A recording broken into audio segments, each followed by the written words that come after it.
Hi, my name is Mike Dillard, and this is Self-Made Man, the podcast for men who want to leave their mark on the world and create a legacy of honor, integrity, and achievement in every aspect of their lives.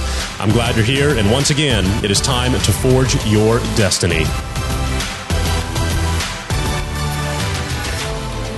Well, today we are joined by none other than the Tony Robbins. 5 years ago today, Tony and I noticed really the same problem in the world. After the crash of '08, the changes were needed in the financial services industry and really in the way people approach money as a whole, but none were to be found. So I started EVG, and Tony started writing a book. Well, what's really interesting is that I found out during this interview that Tony actually knew about EVG and the work that we were doing, which was just awesome for me to find out because, frankly, I don't even know if I doubted that I ever even existed in his world or came up on his radar. So that was a huge compliment. Well, last year, Tony released his book, Money, Master the Game, and I have my copy. It's the most comprehensive and yet also accessible book ever written on the topic of money for the Main Street individual. So not only is it unbelievably detailed and comprehensive, but it is incredibly easy to follow and understand. I personally believe without a doubt that it is one of the top 5 most valuable books that you could ever read in your life because it is actionable and the actions that you take turn into compound interest, which can turn into millions of dollars over the coming decades, which is something that we're going to discuss here later today. Now, he's here with us on Self-Made Man because the paperback edition has just been released and he's giving away a free copy to anyone who wants one. You can go grab yours right now at moneymasterthegame.com.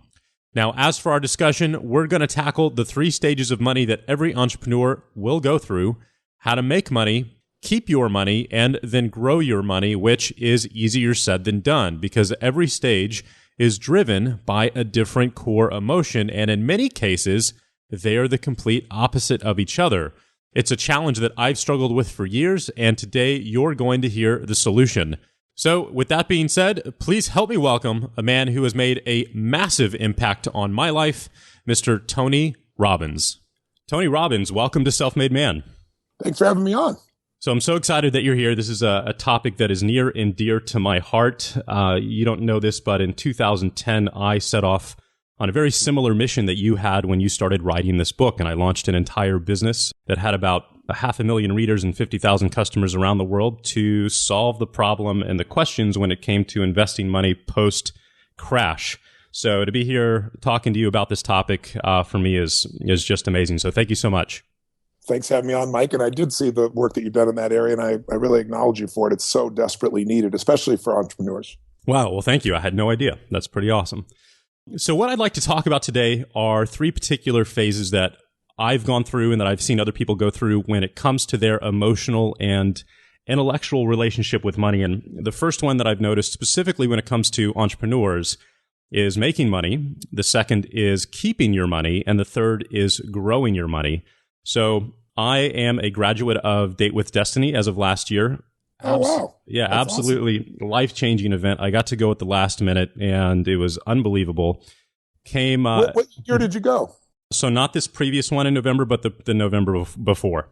Well, if you went December 2014, that event is now a documentary, so you might see yourself. That's right. I was there. It comes by South by Southwest, which just came out. It'll be on Netflix in July, but it's won all kinds of awards. I think you'll enjoy it. Oh, I remember I was there for that. That's awesome. So that was a huge event for me, came at a particularly interesting time in my life, and this podcast is actually a part of the results that came out of that event. So that's great. One of the main themes that we talked about during that week is the story that we all tell ourselves on a daily basis. These stories drive all of our decisions, and then we spent the next couple of days essentially rewriting that story so that you can start to make different decisions that are aligned with your goals. And so for new entrepreneurs, changing your story from one of pain and scarcity and wherever you're at in that particular point in your life and the job that you have to a creator and to one of prosperity is really a required critical step to making an abundant amount of money for the very first time. So I would love it if you would take a couple of minutes to share really the key thoughts, emotions, and decisions that are required for somebody to unlock the doors of financial abundance and make that transition for the first time? Well, I think what you said is really true, that most of us don't realize how much of our behavior is controlled by our beliefs, our unconscious beliefs. And when a set of beliefs pulled together, we call a story, right? You start to put a narrative together about your life. And most of us are kind of conditioned by that. And unless we become aware of what it is, it's pretty hard to change something you're unaware of. So the first step for people is just understanding that most people have a scarcity belief structure. And it comes from, I grew up with no money. I grew up where there was no money for food on Thanksgiving, for God's sakes. I mean, one of the reasons I fed 102 million people last year through my partnership in Feeding America, it was just an outgrowth of somebody feeding me when I was 11 years old and there was no money and no food. So I learned along the way that you'll never get beyond scarcity. You have to start beyond it. And the way you start beyond it is you stop focusing on yourself. You focus on what it is you can do for others better than anyone else.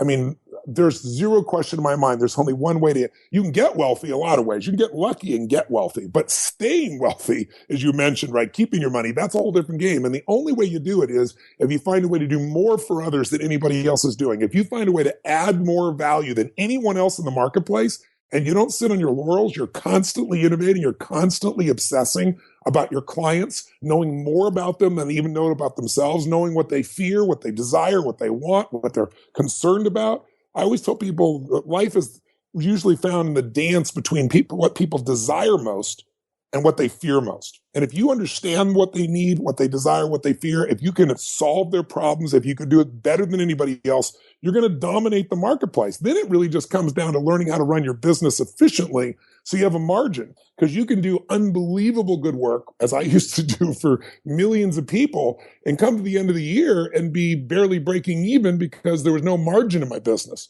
And, no one taught me that. I didn't get into business to make money, quite honestly. I got into business because I had a mission, and I realized that my idea is going to die on my lips unless I built a business, learned how to market, learned how to get people involved.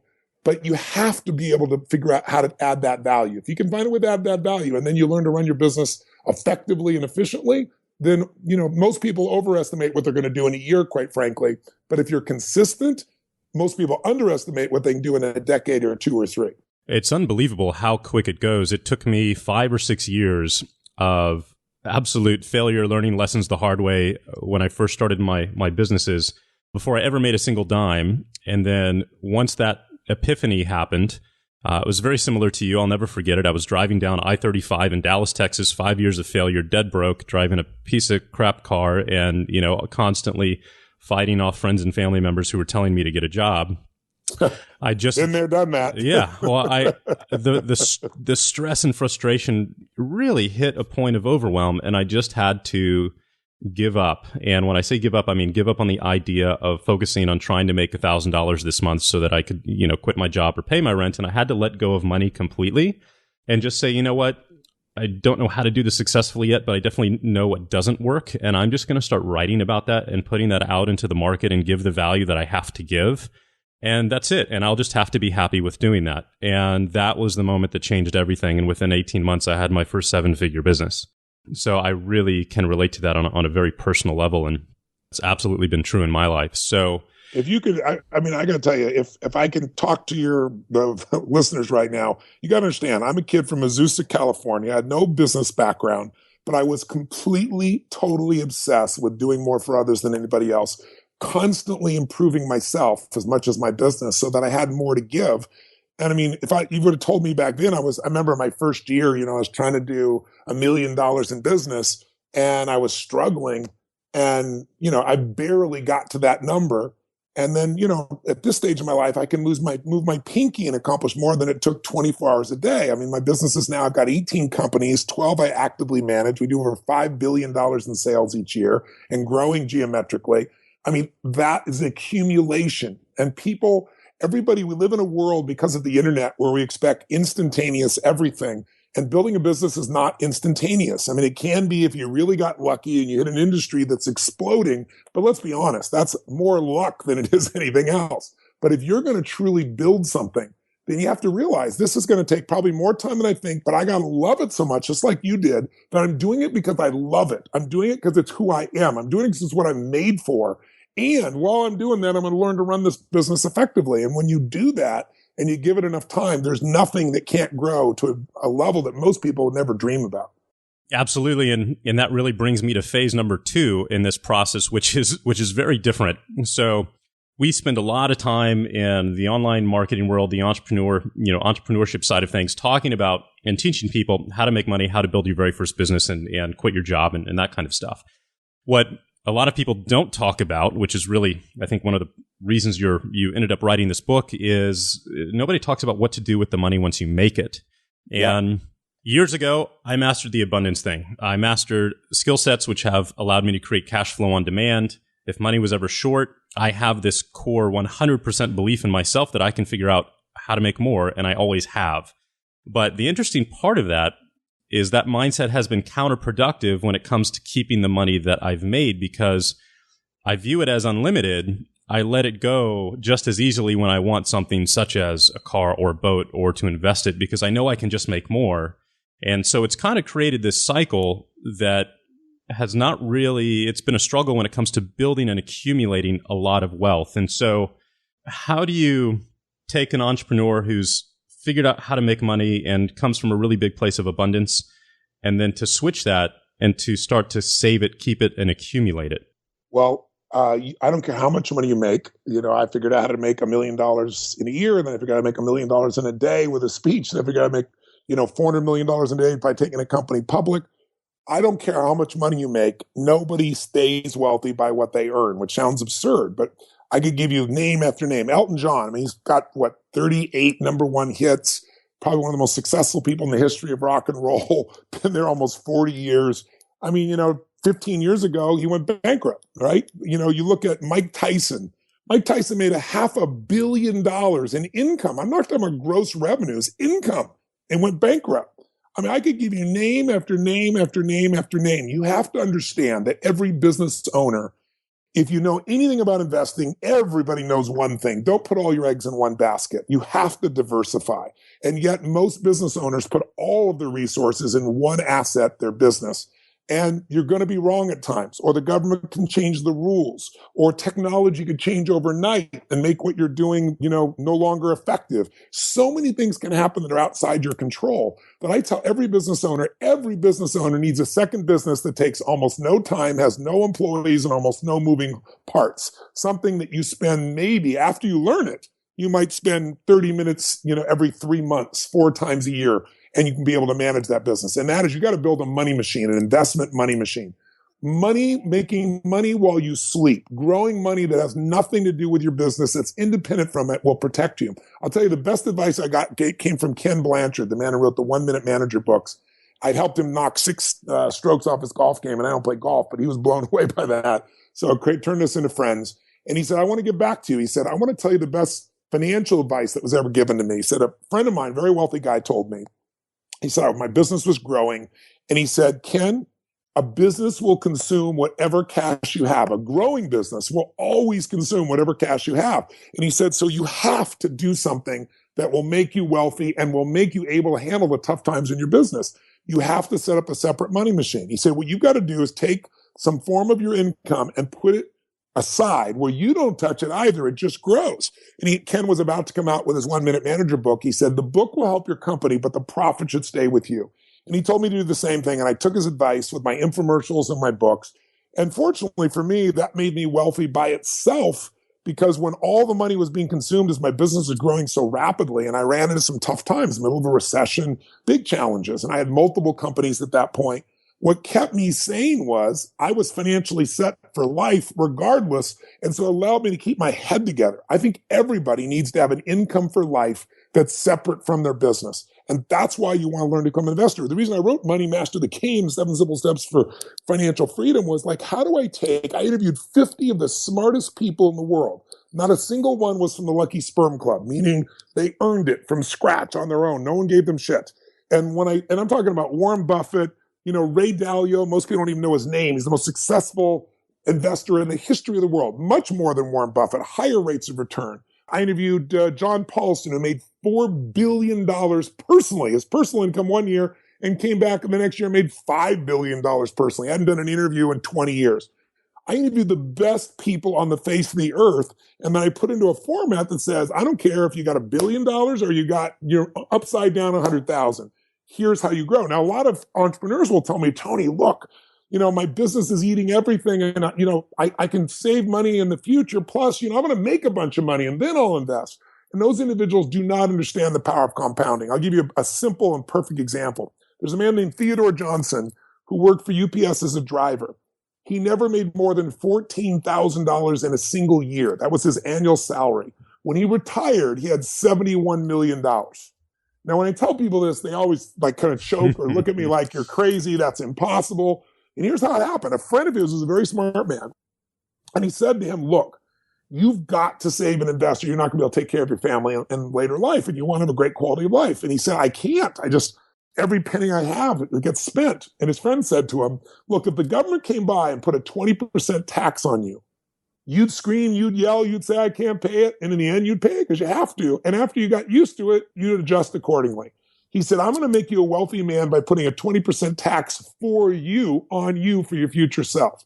And that's what they did. They took 20% out and he put it aside in this investment account. And the compounding over 3.5 decades made him $71 million. He gave away $35 million while he was still alive, which is a beautiful thing. So people don't understand that the sooner you start, the most powerful part of compounding is time. Even a small amount of money continuing to compound will be there. So every investor's got to come up with a percentage of money that's yours to keep. It's for you and your family in the future. It doesn't go to the Gap or Kate Spade or to Porsche or whoever it is you're going to sell to or give your money to. You first pay yourself. And if you can get that number in the 15 or 20% range, it's there. And I'm here to tell every entrepreneur they can do it. Again, if the government came in and taxed your business, you'd say, I can't do it, but you do it. And an easy way to get started, if someone's brand new, is you can start with 5 or 10% or even 3%. And then you can do a little technique that the behavioral psychologists figured out. Everyone can diet tomorrow. Oh yeah, I'll go on a diet tomorrow. Everyone will save money tomorrow. So they created this format called Save More Tomorrow. And all it does is you start with 5 or 10% or even 3, because anyone can do that. And then every time you make a profit in your business, every time you do something that's sizable, you take 3% more and you add it to your ongoing automatic deposit towards investments. And they do this with blue-collar workers, not business owners, who didn't have any money in the Midwest. And they found within 15 years, the average person was saving 17%. Well, when you start saving 17 to 20% and you learn where to put it, which is what I teach, right? There's zero question you're going to be financially free, even if you didn't have a business. So if you got your business too, the 1-2 punch is amazing. But most importantly, it'll give you psychological and emotional freedom when your business goes through the inevitable challenging times. So with that being said, one of the things that has caused some frustration on my end is that there is an almost endless number of options as far as how and where that money is invested, and an endless number of opinions from even qualified people as to how they would recommend investing that money. And when you consider even just a 1% difference in yield, positive or negative, over 30 to 40 years is easily possible and will happen, that's millions and millions and millions of dollars in difference. So how do you... Well, every 1% you give up in costs, for example, forget even additional growth. You got to start with the cost because you can control that. Every 1% at retirement is 10 years of income you're giving up. So, the problem you're describing is 90% of all people you're talking to in the financial environment, and they all give you different advice, 90% of them are brokers. Now, they might be called a wealth manager, an investment manager. There's 312 terms that I've found for a broker, which means he's a salesperson. Now, there's nothing wrong with a broker. He might even be totally sincere. He might even buy the product he sells you, but he works for the house, and the house always wins. And the house sells products that are inferior. Look, where does everybody put their money? Most Americans have their money in their home and their 401k, and maybe some additional investments. 67% of Americans think they have no fees in their 401k. Nothing could be further from the truth. Now, why do people believe this? Because for 30 years, the industry was not required to tell you what they charge you. Imagine being in an industry, you could just take people's money and not tell them and not explain it to them. And that'd be so complex they didn't even know. All they know is, why isn't my 401k growing faster when the market seems to be doing so well? And when it's going terribly, they just know it goes through the floor. But here's what I found. The average mutual fund, which is where people put their money, 401k or otherwise, charges 3.12%. When you ask the average person, even on a mutual fund, the most they think they're paying is 1%. The difference between 1% and 3% is so huge. People don't understand this because compounding happens not only with profits, but costs. So if you had $100,000 and you put it aside and never added another dime and threw it in the market at 35, and at 65, 30 years later, you show up and you've averaged 8%, which is what the market's averaged overall the long term, you'd have $762,000. 100 goes to $750,000. Pretty good move, pretty nice, but that's based on 1% cost. If you paid 3% in costs, you have $432,000. In other words, you have the same stocks, the same exact equities, but if you deal with one company charging you 3%, you're going to have $432,000. If you bought the same stocks through another company, you're going to end up with $761,000. Now that's a one-time investment, and most of us have multiple investments. So people have to understand that costs matter. So what you need to do is get rid of your broker and I don't give a shit if you like him, love him. I don't care if he's sincere. He's going to be sincerely wrong. He's going to sell you what the house wants to sell you. And the house is not bad. They're just a corporation wanting to maximize profits for their shareholders. But you're not a shareholder. You're a customer, and you come second or third or fourth. So what I tell people is you got to get a fiduciary. It's an F word that everyone should know. As an entrepreneur, you better understand fiduciary. Fiduciary means someone who is legally responsible to put your needs ahead of their own. Someone who does not sell you products. They do not make commissions off you. They only provide you financial advice. And it's so strict as the fiduciary standard that if you are told by your fiduciary, they're also called RIAs or registered investment advisors. If they tell you to buy Apple this morning and you buy it, and then they buy Apple this afternoon and it's cheaper, they have to give you their stock. That's how strong the rules are. The fiduciary rules are amazing. Now, not all fiduciaries I found out, unfortunately, are equal. There are fiduciaries that are required to do the best for you, but they're not very sophisticated. So they can be sincere and sincerely wrong. And so what I do is, for years, I have promoted the fiduciary standard. I actually created a place called Portfolio Checkup where people could go, portfoliocheckup.com. They could fill in 10 minutes a bunch of numbers. In 2 minutes, it goes and gets all your accounts and shows you what your real costs are, and what that means to you. It shows you what your real volatility or risk is, and it compares it to Ray Dalio and people like that, so you know other options you could implement. And then if people wanted someone to help them, I'd recommend a fiduciary that charges no upfront fees and charges a percentage of assets less than 1%, right? That's the ideal. And so I do that. Well, 5 months ago, I got another education. I found out there's a set of loopholes in the law where there are people that call themselves a fiduciary, where you think they're required to look out for your best interest, but they're also a broker. And in the middle of the conversation, they can change hats when you don't know it and sell you a product that costs you 3% and underperforms the market.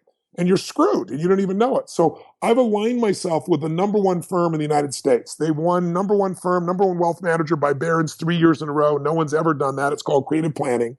And they just won for the second year in a row for CNBC as well. And I've worked with them because they created, most billionaires have a family office.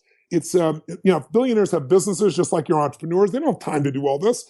So they have a firm that literally has 7 or 8 people. One is focused purely on your wealth. One has worked on protecting your assets from lawsuits. Another is a CPA, making sure that you're getting the most net profitability from anything you do, because it's not how much you earn, it's how much you keep. Another one is looking to make sure your mortgages and so forth are at the lowest level. And so literally you have an army. Well, that normally, you got to be a billionaire to do it. Peter Mallouk, who's the founder of Creative Planning, has been doing this now even for multimillionaires. I convinced him to build a new division so that anybody could do this, anybody with as little as $50,000. And so his fees are like 1.2% at the high, down to 25 basis points, depending where you are. The average is less than 1%. But he doesn't just manage your money. He literally manages all of your finances for you. And that's why he's been rated number one 3 years in a row. So I partnered with him. I'm now on his board of directors. I'm now his chief of investor psychology. And I convinced him to create what I call a second opinion. You and I both know if you had a health issue, the first thing you do if you're smart is get a second opinion. But you get a second opinion from the Mayo Clinic, from somebody who's the number one, the very best expert. Well, the financial world is so complex. Everybody deserves a second opinion. So I've convinced Peter and his team to do that. So anyone can go to creativeplanning.net, or then go to what's called the numberonefirm.com, either one, numberonefirm.com or creativeplanning.net. And they'll do for you a second opinion where literally when they're done, it's free. You can go implement it yourself if you want to, or you can become a client and they'll implement it for you. But I believe everybody needs a fiduciary if you're going to be successful in this area, because you talked about making money. That's where you start keeping money and, more importantly, growing money. Because what you want to do is make more money while you sleep than you can ever make in your business. And that can be done for anyone. Absolutely. Turn your active income into passive income and you're free. And exactly right. What's really interesting is specifically with individuals from my generation and below, I'm 38 years old. We have to consider the fact that medical technology in the next 20 to 25 years means that it's very, very, very likely that we're going to live to 100 to 150 with organ transplants and all of that stuff. So it changes your time horizon to a point where if you just play the role of the postman and invest in yourself on a monthly basis, you can easily be in the $100 million range over 50, 60 years from now. Zero question about that. Zero awesome. question. And people, what you said is really important. People need to understand that 200 years ago, people lived to 35 years old on average. Now it's 85. So, think about how much change there is. And in the next 10 to 15 years, the technology that we've seen that has accelerated, the growth in digital technology, where health has become digital. Everything is code. I'm an investor in a group that created the first synthetic life that understands the human genome. The man that cracked the human genome is the founder of this company. And what they're finding now and what they're doing right now is mind-boggling. So whatever you think of would be, what you think today is a magic, in 10 years they're going to be doing. And you're going to live longer if you take care of yourself. So you got to be, the number one fear of baby boomers today is not death. That's far, far, far low at number 2, but it's way below. Number 1 is running out of money while they're alive. And they should have that fear, because almost all of them are going to, because they don't have a plan. But if you're listening to this podcast and you're a baby boomer, I can still show you how to get there. But if you're an X generation, or if you're a millennial, my God, if you start now, there's zero question your business could go upside down and you could still be wealthy. I'm not suggesting you let your business go upside down, but every person should have that privilege. Well, this has been awesome, Tony. Thank you so much for this time today. And guys, make sure you go to moneymasterthegame.com, because Tony's giving away free copies of the book, the paperback version. And we're going to feed, by the way, we're going to feed another 100 million people this year, and I got a plan to feed 1 billion people over the next 10 years. So when they read the book, if they're inspired, any amount of money they want to donate to Feeding America, which is my partner, I will match it. It doesn't matter if it's $100, $10, or $1 million. I'll match it. So I put that out there for anyone that wants to participate in helping making a difference. Well, Tony, it's absolutely awesome. Thank you so much for the time today. This was an honor and a privilege for me, and your contribution to the world in this particular topic, I think, is going to change the lives of millions of people over the next 100, 200 years. So thank you so much for your contribution. Thanks, Mike. And my best to all your self-made men out there that are building their businesses. I feel like the brothers on the path. I hope to see some of these soon. Awesome. Thank you.